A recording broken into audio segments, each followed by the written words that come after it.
5 seconds. Start.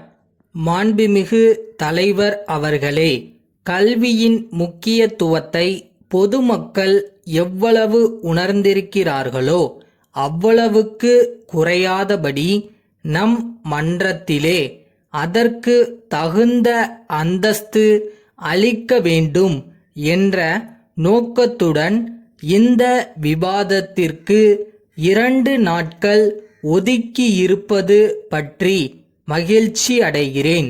அதற்காக என் நன்றியை தெரிவித்துக் கொள்கிறேன். கல்வியின் நோக்கம் ஈடேறுவதற்கு பொதுமக்கள் ஒத்துழைக்கிறார்கள். பள்ளிகளில் எல்லாம் பெற்றோர் ஆசிரியர் குழுக்கள் நிறுவப்பட்டு உள்ளன. முன்பு இருந்ததைப் போல படிப்பது மாணவர்கள் பொறுப்பு, நிர்வகிப்பது ஆசிரியர்கள் பொறுப்பு என்று இல்லாதபடி பெற்றோர் இதில் புது விழிப்பு கொண்டு கவனம் செலுத்துவது இப்போது இருக்கக்கூடிய கல்வி வளர்ச்சியின் பாராட்டுக்குரிய ஓர் அம்சமாகும் என்பதை சுட்டிக்காட்ட விரும்புகிறேன். கல்வி திட்டத்தில் தனியார் நிர்வாகத்தின் பொறுப்பு என்ன என்பதை அரசு நன்கு உணர்ந்திருக்கிறது என்பதற்காக பாராட்டுகிறேன். தொழில் அறிவுடன், பாச உணர்வுடன், கடமை உணர்ச்சியுடன் தன்னுடைய தொழிலை செய்ய ஆசிரியர்களுக்கு சுதந்திரம் தேவை. அதற்கு நிர்வாகம் தடையாக இருக்குமானால் அந்த நிர்வாகத்தை நீக்கி அதனால் ஆசிரியர்களின் நல்ல பணி தடங்கல் ஆகாதபடி செய்ய வேண்டியது அரசின் கடமை. அதை உணர்ந்துள்ள நமது அரசு கூடிய விரைவில் ஒரு சட்டம் கொண்டு வர இருக்கின்றது என்பதை அறிய நான் மகிழ்ச்சி அடைகிறேன். நல்ல ஆசிரியர்களை உருவாக்குவதற்கு பல திட்டங்கள் வகுக்கப்பட்டுள்ளன.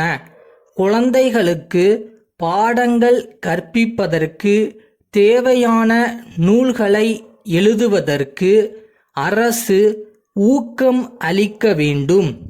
இம்மாதிரி புத்தகங்களை அரசே அச்சடிக்க வேண்டும்.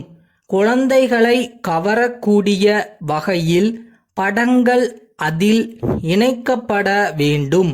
இதன் மூலம் குழந்தைகள் புத்தகங்களை விரும்பி படிக்கும் பழக்கத்தை ஏற்படுத்தலாம் என்று தெரிவித்துக் கொள்கிறேன். கிராமப்புறங்களில் திறமை மிக்க மாணவர்கள் இருக்கிறார்கள்.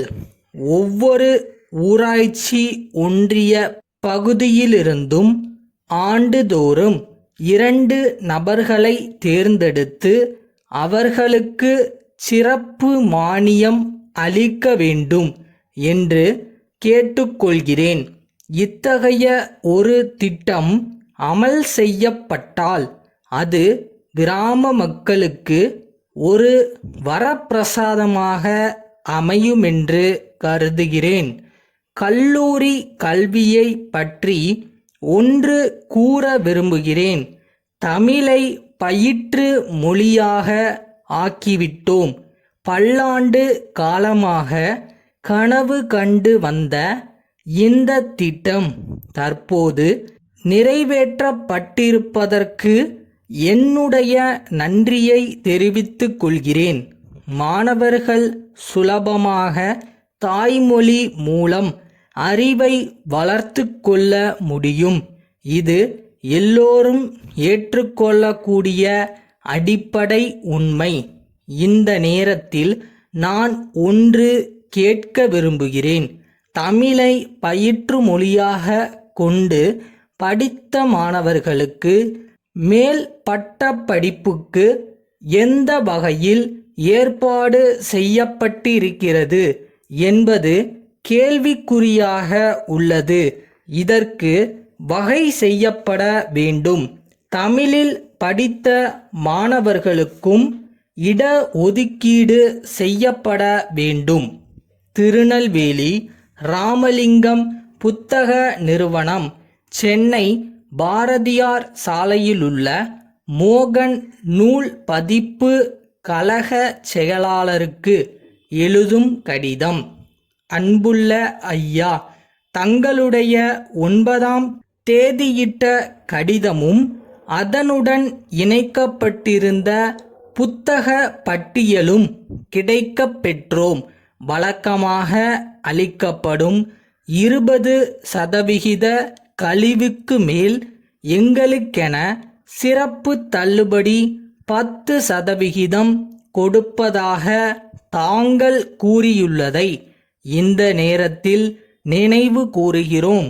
3 தவணைகளில் மொத்த பணத்தையும் திருப்பி செலுத்தி விடுகிறோம்.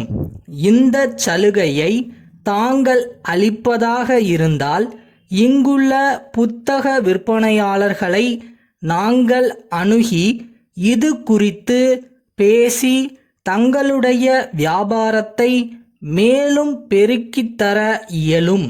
தாங்கள் இணைத்து அனுப்பியுள்ள பட்டியலில் கண்டுள்ள புத்தகங்கள் ஒவ்வொன்றிலும் 100 பிரதிகள் வீதம் அனுப்பி வைக்க வேண்டும் என்று கேட்டுக்கொள்கிறோம். இத்துடன் முன்பணமாக ரூபாய் 1000ற்கு காசோலை இணைத்துள்ளோம். எங்கள் நிறுவனத்தின் பிரதிநிதி ஒருவர் விரைவில் சென்னை வந்து உங்களை சந்திப்பார். அவர் மூலம் நாங்கள் தயாரித்துள்ள பாடநூல்களை தங்கள் பார்வைக்காக அனுப்பி வைக்கிறோம். தங்கள் ஆதரவை எதிர்பார்க்கும் அன்புள்ள.